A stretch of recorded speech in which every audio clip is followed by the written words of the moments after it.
What's going on, everybody? Welcome back to another episode of the Top Dogs podcast here on the Field of 68 Media Network. My name is Rob Doster, and I guess we have to talk about what happened down in Maui. I guess we have to talk about the Maui Invitational. I guess we have to talk about UConn's 0-3 start to games against competitive opponents, which is not fun and not ideal, and might be a little bit cathartic to kind of get through, but I will say I don't think everything is all a negative coming out of that trip, even though it may look like it from the outside. Let's start with this. Um, Before we do, rate, review, subscribe to the podcast anywhere that you watch or view. The interactions, all of that stuff really does help with the algorithm, and the algorithm is what matters more than anything else when it comes to content creation. So any of that stuff would be very much appreciated. I want to start with the kind of the discussion going on right now surrounding Dan Hurley's sideline demeanor and the way that he kind of handles himself dealing with officials. Um, let's talk about what happened first and foremost, right? The Memphis game, I don't think that was okay, right? I think the falling down and picking up the technical foul in a tie game was a little bit over the top.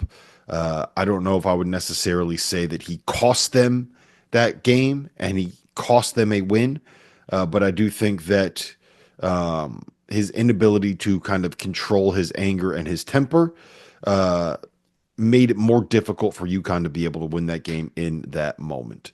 I think that if you got Dan Hurley in a moment of honesty, he would probably tell you that he would like to have that one back and probably regrets the way that he behaved on the sideline. Um, but it was kind of like to me in the event, like that moment right there was kind of a one off, right? The rest of the stuff was fairly standard Dan Hurley in close games. Um, and what I mean by that is like he was yelling, he was screaming. There was a moment where he had to get held back at the end of the Colorado game for obvious reasons because of the way that both that game and the Memphis game kind of came to an end. But I don't think that what he was doing on the sideline in those moments was necessarily that much worse than what he normally is, than what Tom Izzo is, than what Bruce Pearl was on the sidelines in some of those games, right? Like both of those guys are nuts. I think that a lot of this has been blown out of proportion because of what happened in the Memphis game. And it was the first game, and then everyone kind of saw his reactions again and in the next couple of games. And, Dan definitely did not help himself with what he said in the post-game press conference after the Memphis loss. So, it's going to be something that he's going to have to deal with now for the rest of the season. And the reason I say that is because I think over the course of the last 18 months, it's been much more dialed down, right? And the reason it's been much more dialed down is because the games that they were playing were much less competitive. UConn was able to just steamroll opponents. They were able to beat people by 20, 25 points. And when you're up by 18 and you don't get a call that goes your way, like, okay, I think he's kind of was at the point where it was like, well, we're going to win this anyway. I don't need to necessarily lose my mind as a result of it. Um, it's going to be a lot more intense in the games this season. It's going to be a lot more stressful in the games this season. This team is not as good. This team is not as detail oriented, right? The things that he craves as a coach, tough defense, offensive execution, being the control freak that he is, being able to run offense the way that he wants to be able to run it. A lot of this stuff is just not going to be able to happen the way that it has in the past. He's got a much more foul prone team this year. It is what it is. Samson Johnson has been in foul trouble since the first day he stepped on campus. And it's going to be something that Dan has to deal with as he goes throughout the rest of the season. And I do think that we're going to see much more histrionic and you're going to see much more emotion out of him throughout this season because that's who he is. That's who he is as a coach. That's who he is as a leader on the sideline. Now, I've seen the pushback to what Gary Parrish said. I believe it was on an Ion College basketball podcast, and I don't want to relitigate his point, and I don't really want to really go down that road. But I think the main gist of what Gary was trying to say is don't let some of your issues ruin what makes you great and distract from what makes you great. And generally speaking, I do actually think that that is correct. Now, I personally wouldn't compare Dan at this point to Bob Knight, considering everything that kind of befell Knight towards the end of his coaching career. I don't know if that is necessarily the most fair comparison that you can make in the moment, but Bob Knight is kind of the cautionary tale of what happens if you allow your anger to be what defines you instead of allowing your coaching ability to be what defines you, right? And I don't think Dan is there yet. I don't think Dan is close to being there yet, right?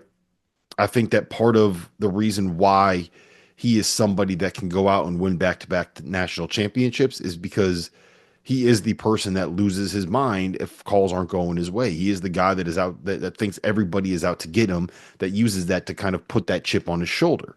So it's a tough it's a tough edge, right? Like it's going to be a tough needle to thread when it comes to that. But I do think that he understands that what happened in the Memphis game was too far. I do think that we, as UConn fans, kind of understand that there is always going to be a certain line that he toes. And I think that we are going to see much more of like the kind of Dayton reaction and Colorado reaction than we are going to see the Memphis reaction for the rest of the season. And honestly, like I'm fine with that. You know, if you win back-to-back national championships, you've earned a right to kind of be able to have a certain presence on the sideline. Like, I don't think Coach K necessarily went to those lengths, but there was, you know, he could get away with a little bit more than John Shire could, shall we say, on the sideline, right? So, I'm not that concerned about it, right? If he wants to be intense, if he's going to be able to argue, if he wants to argue every call with officials, right, then if that's how he thinks he's going to be able to get calls going his way, then so be it.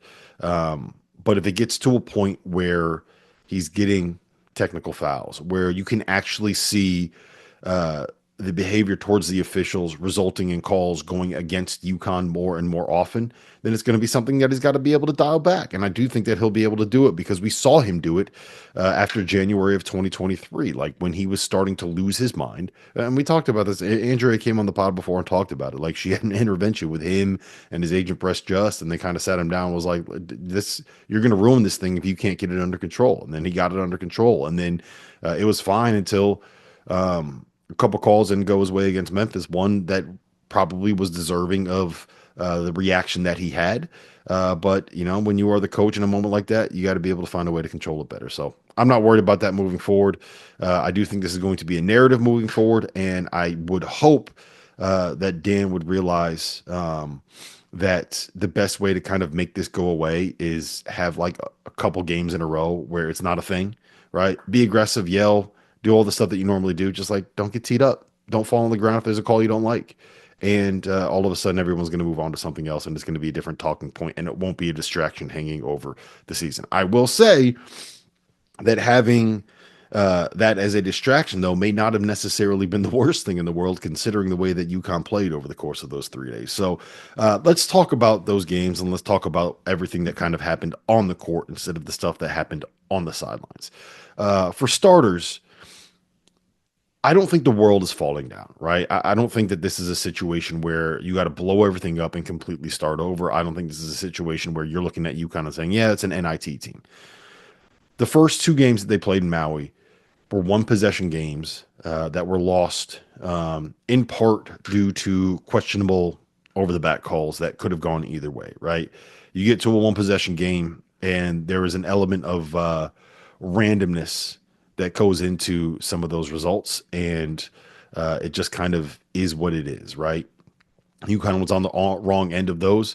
There were a lot of them that they've been on the right side of, and it just kind of played out the way it played out. I think that if UConn had gotten a better whistle on that over the back against Memphis, and they're 1-0 heading into a game with Michigan State, which actually is a much better matchup than Dayton was. Not Colorado. We'll talk about Colorado in a second, but a much better matchup than Dayton was.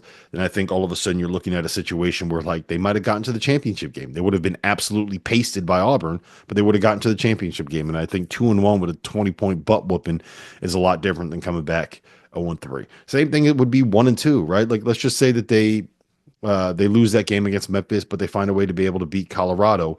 And instead of playing Dayton, the champion, or in the seventh place game, they're playing Iowa State in the fifth place game.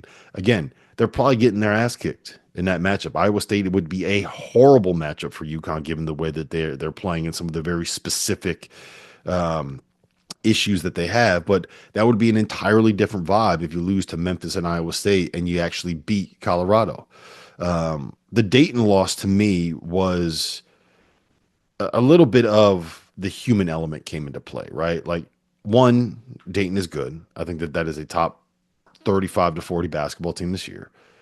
Two, they are a really difficult matchup for this specific iteration of UConn. They have two really good, really tough guards in Malachi Smith and Posh Alexander that can really guard you. They're able to get some production from inside, and they can take UConn out of what they want to run, and they can put pressure on the rim because of Malachi Smith and Posh Alexander and some of their guards and their ability to drive. And I think what we saw with Dayton was frustration, the human element of it, the issues that they had going over and over and over again. And it got to a point where the frustration built up and they just kind of stopped fighting. And I don't think that that's indicative of who this UConn team is or any culture problems within the program. I just think that it's more a result of what happens when you have 3 games in 3 days. And here's the biggest thing, right? I think that to me, the biggest issue and the one thing that I probably would have changed about this entire process is playing somebody a little bit better heading into Maui, right? I think this is the way that I think it kind of played out. And you can disagree with me if you want. You can say that I'm looking through this with rose tinted glasses if you want. You can call me a happy clapper if you want, whatever. I think what happened was UConn has some very real issues on this team, and we'll talk about them in a second. They have some very real problems and some very real flaws with the way that the roster is constructed and the way that they played when they were out in Maui. And when they played against these sub 340 KenPom opponents, you could see those issues creeping up like in the first half. You could see it in some of these matchups, but it didn't matter because UConn just had such a talent advantage that they could just go out there and win these games by sheer force of will because they have a bunch of guys that are probably going to end up playing either in the NBA or at a high level overseas, and they're going up against some of the worst teams in all of Division I basketball. So what happens was when they got to Maui, those problems are still there. Those bad habits are still there. Those things that they need to fix are still there, and they didn't have a chance to fix them, right? The Memphis matchup, I think, says a lot about who UConn is and the way that they played against them, right? Like Memphis, we talked about this after that loss, right? Really tough guards can really guard you. PJ Haggerty and Tyrese Hunter can put the ball on the floor and create. UConn does not have the backcourt to be able to deal with that kind of size and toughness and physicality. They got UConn's front court in trouble, and they just were a better team on that night. And I think what happened was Tad Boyle was able to see some of the issues that UConn has. They were able to exploit them, specifically throwing the ball into their big guy. I'm blanking on his name in the moment, but they were able to take advantage of that in the paint. They hit a bunch of threes and got hot in the second half, and all of a sudden, UConn ends up losing that game to Colorado as well. And they didn't have a chance to fix the issues. And before you know it, UConn is playing in the seventh place game, a game that nobody cares about, a game where they are trying to get off the island as quickly as possible afterwards. Nobody wants to be there anymore. It's been miserable probably being around each other after those 2 losses. They got to wait until the very last game of the day to play the 8th place game. And it just didn't work. Like, again, they didn't have a chance to fix their flaws. They didn't have the chance to get out there and practice and correct the issues that are wrong with them. And I think part of that is just what happens when you go to these 3-team NTEs. And to me, the biggest issue was just not scheduling somebody more difficult before this trip to try to, I think in hindsight, I understand why Dan did it. And I understand why the staff made the decision to kind of schedule that way. They wanted to get as many reps as possible and get these guys up to speed, knowing that this was going to be a learning curve. But I think in retrospect, it probably would have helped to have had one real opponent in that mix that you could have figured out, gotten your ass kicked, maybe had some of these issues exposed, and then been able to go and maybe try to address them before you got to Maui. So it is what it is. I don't think that it's necessarily like I'm not saying fire them because they scheduled this way before Maui. Like, I understand why they did what they did. I understand the thought process. I just think playing armchair quarterback here, I probably would have done it a little bit of a different way in retrospect. If you haven't heard by now, we have partnered with BetMGM Sportsbook. We're going to be using BetMGM lines to make all of our picks, and we'll have special offers for the listeners and the viewers of the Field of 68 throughout the year. If you haven't signed up for BetMGM yet, you can use bonus code FIELD, and you will get up to a $1,500 first bet offer on your first wager with BetMGM. The best part, all you need to do is deposit and bet $10 of your own hard-earned money to be eligible. Here's how you make it work. Download the BetMGM app and sign up using that bonus code FIELD. Deposit at least $10 and place your first wager on any game, and you will receive up to $1,500 in bonus bets if your bet loses. Just make sure that you use that bonus code FIELD when you sign up. BetMGM is going to have some fun offers available throughout the NBA playoffs. Bet insurance tokens, odds boost, and what I love, a nice parlay booster too from time to time, as well as a ridiculous array of player prop bets for any sport that you could possibly imagine betting on. BetMGM is and always will be the king of the prop bet. So go download the BetMGM app, use the bonus code FIELD, and sign up today. And while I've got you, a quick request. The best way to support the Field of 68 content that you get for free is to engage with us. Rate and review the podcast. Like and share the YouTube videos. Tell your friends about us. It all helps in a world where the algorithm is king. And now, back to the show. Now that the college basketball season is in full swing, you need to make sure that you have access to the best betting tool on the market, the Rhythm app. Spelled RITHMM, is a data-backed app that uses AI and analytics to identify inefficiencies in betting lines and the player prop market that will allow you, the user, to profit. You can create customized, analytics-driven betting models tailored to your personal preferences as a bettor. Users have access to up-to-the-second against-the-spread data. And if you're like me and you understand pictures better than numbers on a screen, Rhythm's internal trend analysis provides you with the kind of graphs that will allow you to evaluate past results and project future performance in a visual way. Every Division I college basketball team is included in the Rhythm's metrics. Free subscribers to the Field of 68 Daily will get 25% off for a Rhythm subscription. Use the QR code on the screen to sign up or download at the link in the description. Now that college basketball season is back in full swing, I need to remind you guys about our partners over at Autograph, where the real college hoops fans reside. The Autograph app curates all of the best content for every sports fan and every sports fan's favorite team. Podcasts, blogs, analysis. It's all there without the nonsense from the talking heads that don't actually watch the games. And there's a bonus. Consuming content on the Autograph app earns you coins that can be redeemed for rewards for things like no-fee tickets or signed jerseys from your favorite players.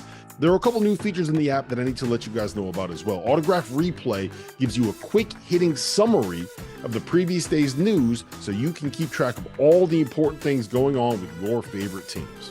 And Autograph Rooms allows you to chat in real time with the true voices of fandom within your team's community. So go to the link in the description or scan that QR code on your screen and download the Autograph app. I will say that one of the things that Hurley said that kind of went viral this week was that UConn is not going to be doing any more 3-game MTEs.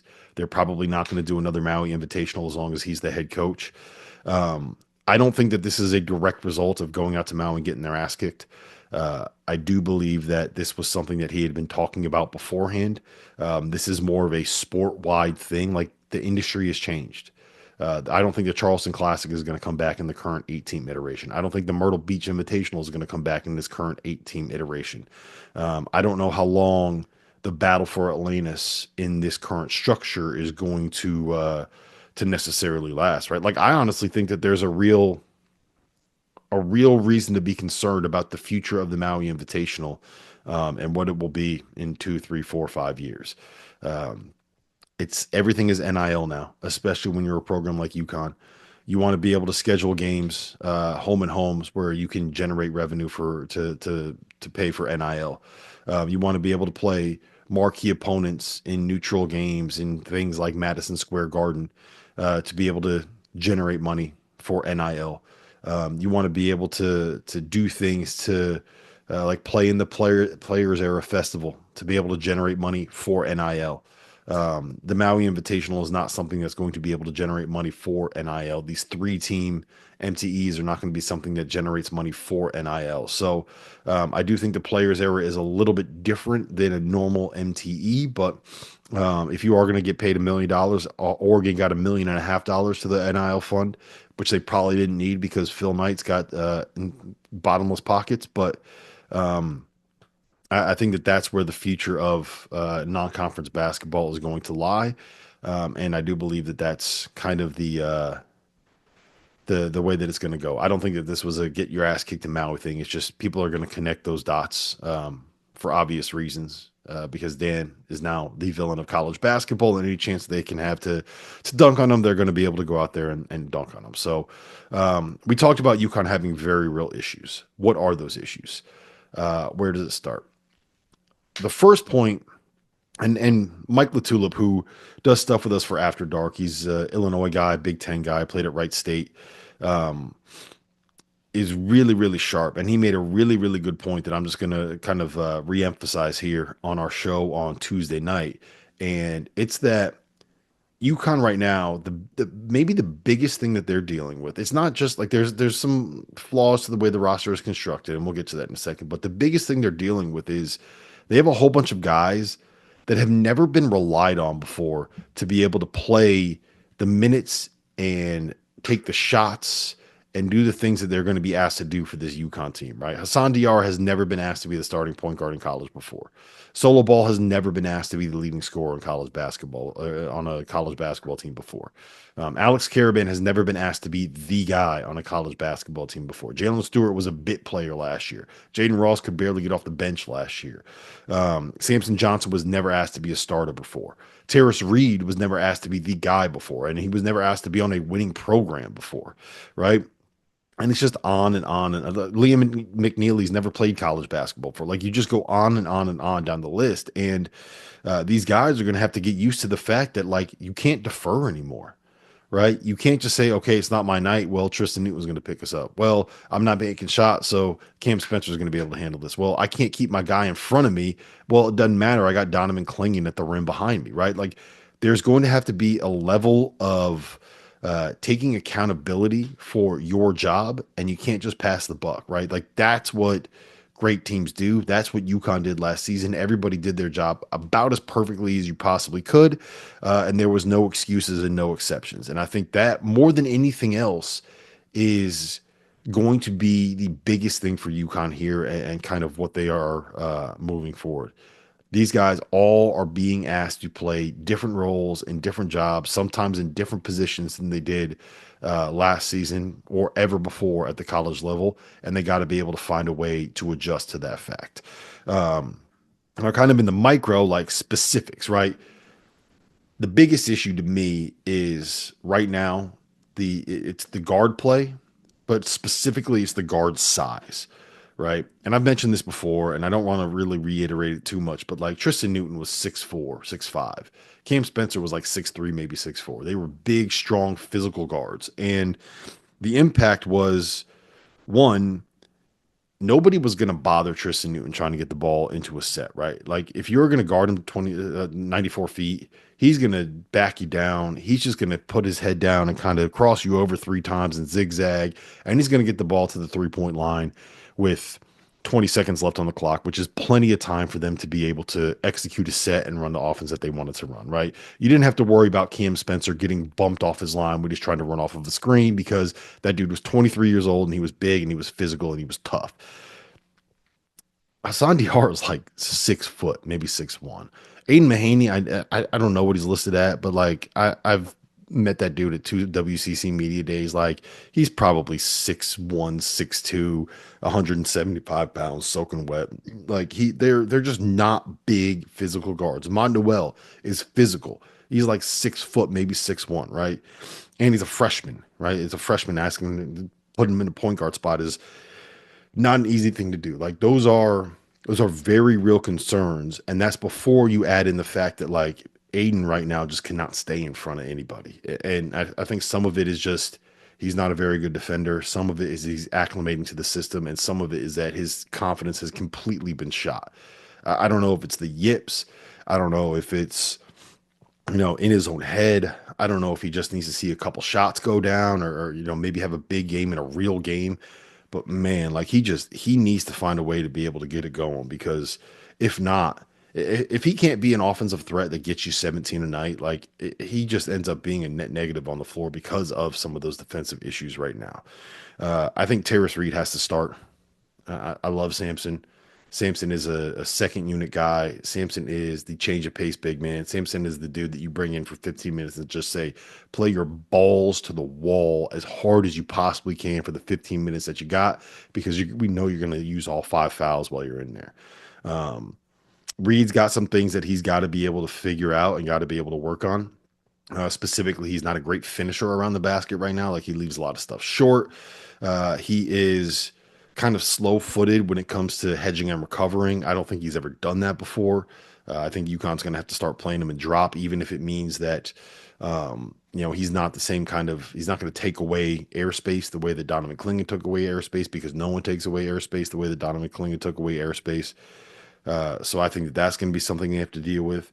It's not just Aiden Mahaney. Like Solo Ball has to be better defensively. Like you can't be as athletic as Solo is and have some of the issues that he has keeping defenders in front. Like that ends up being a want to kind of a problem, right? That ends up being a desire kind of a problem. He has to be better defensively. He has to be like the guy. They're going to rely on him. He's 6'4". He's the guy that can play off guard with his athleticism. He point blank period. He has to be better defensively. And if he wants to be in the NBA, like the expectation is that he is a guy that could end up playing in the league. If he's going to take the Jordan Hawkins leap, well, Jordan Hawkins turned himself into like a good enough defender. He has to be better. There's no exceptions there. Liam McNeely's got to get better on the defensive end of the floor. Like I'm a little bit more lenient with him because he is a freshman, but like he has to be better too. You want to be an NBA player, you can't guard the way that you've been guarding for for the start of the season. The biggest thing is like, so there's a lot of little things that can get cleaned up. Like, I wrote this down. There was a 3 possession stretch where Solo Ball telegraphed a pass against Colorado, and then Alex Caravan telegraphed a pass, and both those led to wide open threes. And then after a missed shot at the other end, that was a poorly run set. They came back down, and Terrace Reed went to go hedge a ball screen, didn't get back immediately.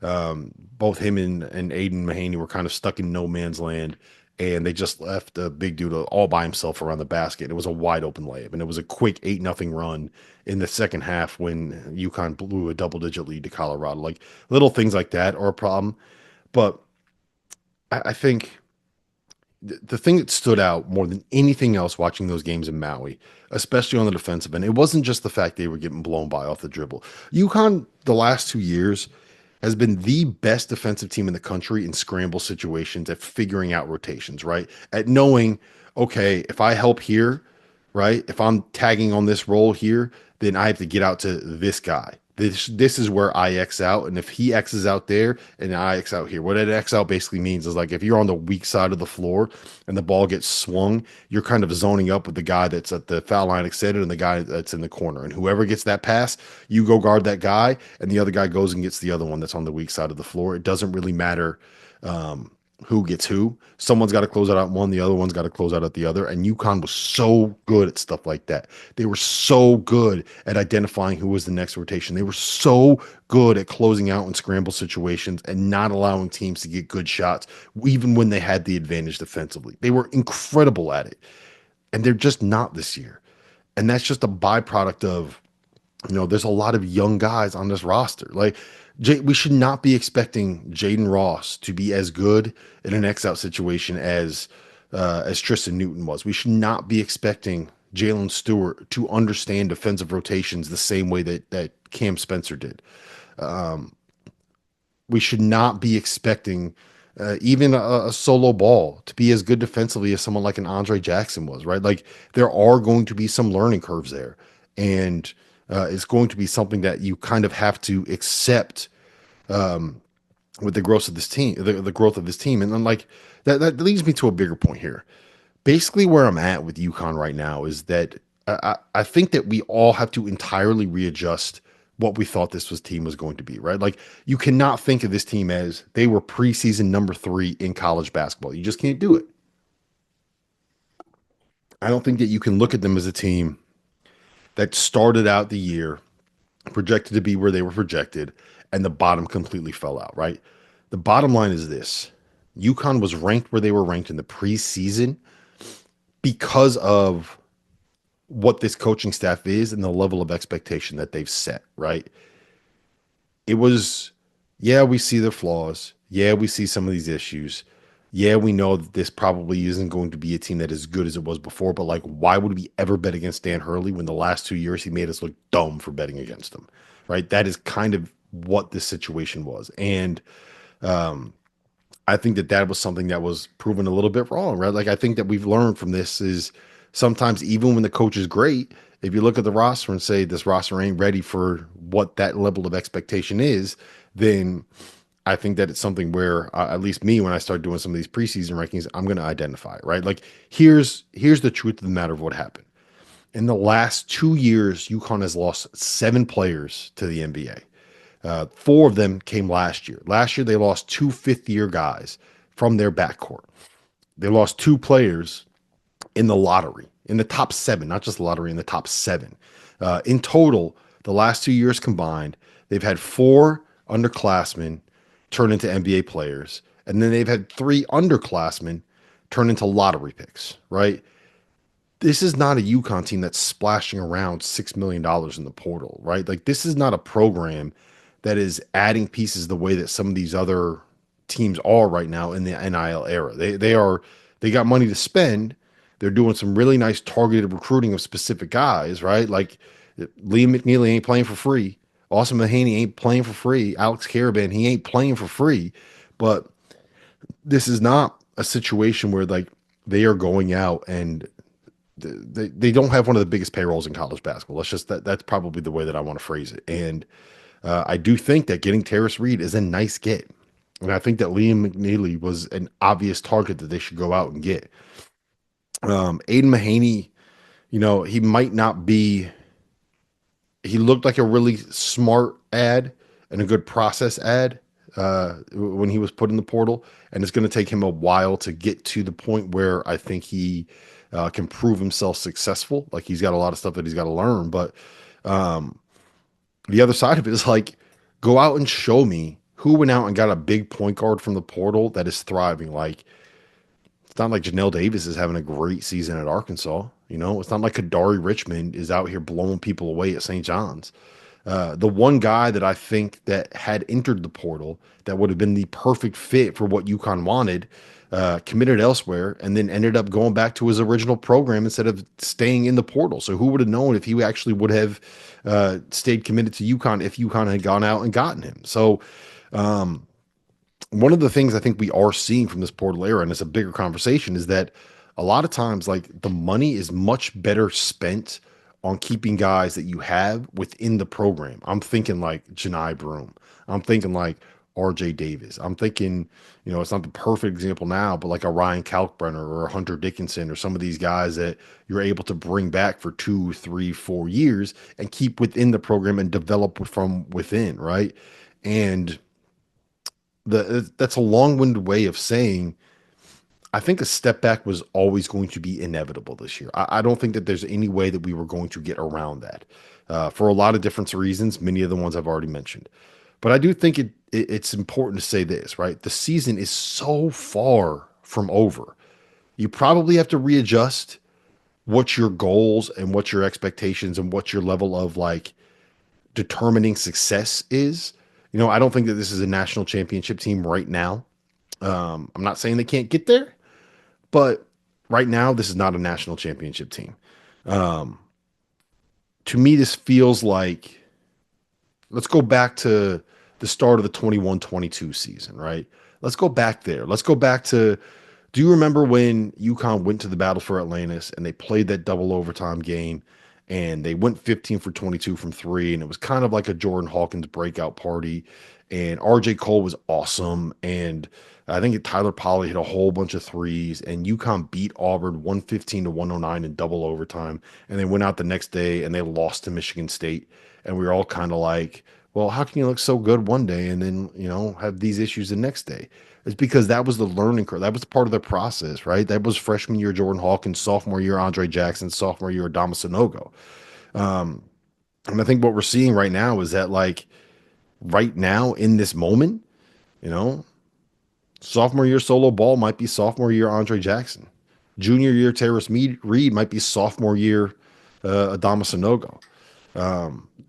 Sophomore year Jalen Stewart or Jaden Ross or whoever might be sophomore year Andre Jackson, right? Like that might be where they are in the development process and in the growth of this group, because you can't look at those guys and not see the talent. Like you can see the talent, you can see the athleticism, you can see the physical ability, you can see the scoring ability, right? They're still like top five in Ken Palm on offense. That hasn't changed. They can still score with the best of them. They can put up buckets with anybody in college basketball. The issue is going to be like whether or not they can actually get stops. And I think some of that, the latter part, is going to come with time. And it'll also come with, I do think that there will, an ego check is probably the wrong way to say it for Hurley. But I think that one of the things that he's prided himself on and created as an identity for his program and for his team and for UConn basketball is this tough, aggressive, physical man-to-man defense. That's who we are. We don't play zone. We play man-to-man, and we're going to beat you because our guys are better than your guys. Like, that's kind of what his identity is defensively and the way that he wants to play defensively.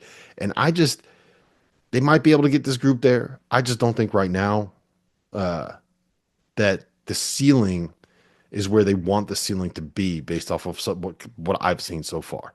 So I will say this: I don't know if he'll do it, but I would hope to see a little bit more zone. I would hope to see different looks. Like, throw some more 1-3-1 out there. It was effective in the moments that you used it, right? Throw some more 2-3 out there. Throw a little matchup zone out there at him. Throw a little 1-2-2-3 quarter court press. Throw a little full court press. Put Jaden Ross at the top of the press. Put Alex Caravan in the middle, and just let these guys go run around and try to create some steals and try to create some offense, right? If you're going to turn everything into a transition game, then you don't necessarily have to have a point guard out there. And oh, by the way, when Hassan Diarra might be at his best? When he's playing in transition, up tempo, when you're turning turnovers into layups. So I think that that's something I would like to see. I don't know if that's necessarily something that Hurley will do because of who he is as a coach and what he wants his identity to be as a program. But look, everybody needs a curveball. Sometimes if the fastball ain't working, you got to be able to throw a changeup. And if you can't throw a changeup, then, people are going to hit bombs off you. We've seen that with, learned that the hard way with the Phillies this year. So I just think the biggest thing is this. It's going to be a different year than we thought it would be heading into the season. Like I think it's going to be a big ask for this group to be the group that three-peats. But they don't have to three-peat to be able to be considered a success or think of it as having a good season, right? The Big East is down. Let's not sugarcoat it. The Big East is not very good. Marquette is really, really good. I don't know who else in the Big East is a threat to be able to win a game or two in the NCAA tournament this year. I'm just being honest with you. And that means that the door to a Big East regular season title is fairly open, right? The door to a Big East championship where Madison Square Garden is going to be packed with UConn fans that can afford to spend a little bit more in New York City in that first weekend of March because they don't have to worry about traveling to San Antonio for the first weekend in April. I do think that that's going to be something that they can go out and win if everything ends up coming together. And I think the last thing that I'll say is sometimes the journey is better than reaching the destination, right? I think part of the reason why I enjoyed the last 3 years so much is that you could kind of see it coming in flashes in like the 2021 season. And you could see it in more a little bit in the 22 season. And then we saw how good UConn was at the start of the 22-23 season and the issues that they had in January and being able to fix them and seeing the growth of these guys within the program. Andre Jackson go from being like does he have any idea what he's doing to being a guy that's like, well, obviously he's going to be the perfect piece to put next to Giannis to be able to allow the Bucks to start winning games again, right? To see Adama Sanogo go from being a black hole to being the most outstanding player and the best player on the floor in the Final Four, right? To be able to see Tristan Newton go from being a guy, even in just 2 years, go from being a guy that we thought was going to get run out of the program to being a first-team All-American, a two-time national championship, and the Final Four most outstanding player this past season. So it's the growth and seeing a team get built from the bottom is sometimes the best part about being a fan, especially at the college level. And I do think that that's kind of where this group is right now. You got to buckle in for the ride. You got to be able to support this group. You got to be able to kind of sit here and say, like, I'm in it for the long haul, because this is not going to be a quick fix. It's not going to be an easy fix. It's not going to be something where like you make one little tweak and all of a sudden you're out there and you're beating top 5 teams by 20 again. It's going to take some time. It's going to take some effort. It might even take more than a season. Like, this might be something where they finally hit their stride next year. Alex Caravan's real job wasn't to come back and be a three-peat. It was come back and teach some of these younger guys what a championship pedigree and championship work ethic actually looks like. So that's where I'm at with it. It's going to be a long haul, but I'm going to be in here for the ride. I'm going to enjoy it. I'm going to have fun with it. And I'm going to accept the fact that, there's going to be some lumps and losses and bruises taken along the way. But I do believe that in the end, if you buy in and you ride with them, there's going to be quite a bit of payoff in the long term.